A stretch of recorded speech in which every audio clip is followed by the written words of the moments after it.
എല്ലാം നമ്മൾ സ്വയം ചെയ്യുന്ന കാര്യങ്ങളാണ്. അവന്റെ തീരുമാനങ്ങളല്ലേ, അവന്റെ തീരുമാനങ്ങളാണ്. ഞാനോ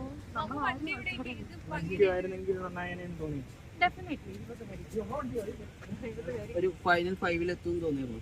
തീർച്ചയായും ശരിക്കും സിബിൻ കയറിയപ്പോഴല്ലേ കളി മാറിയത് ശരിക്കും? അല്ല, അവിടെ കളി നടക്കുന്നുണ്ടായിരുന്നു. സിബിൻ ഒരു ഡിഫറെന്റ് കൈൻഡ് ഓഫ് ഗെയിമാണ് അതിനകത്ത്. അതെനിക്ക് തോന്നുന്നു ഇതുവരെ അങ്ങനെ ആരും ചെയ്തിട്ടില്ലാത്തൊരു ഡിഫറൻസ് ആണ്. എല്ലാവർക്കും ഇഷ്ടപ്പെട്ടു. സിബിൻ ഇച്ചിരി പവറിലോട്ട് വന്നപ്പോ ബിഗ് ബോസ് ഒന്ന് മൈൻഡ് ഗെയിം കളിച്ച് തളർത്തിയതാണെന്ന് തോന്നുന്നു.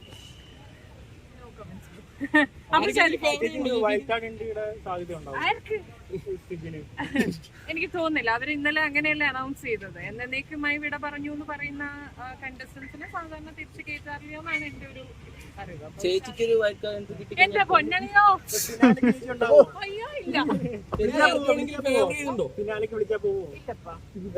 അല്ല, എന്നെന്തിനാ വിളിക്കണേ ഫിനാലേക്ക്? ഞാനല്ലല്ലോ കണ്ടസ്റ്റന്റ്. ഓക്കെ, അപ്പൊ okay, bye. Thank you guys, bye. കയ്യേ എല്ലാവരുടെയും കയ്യപ്പ.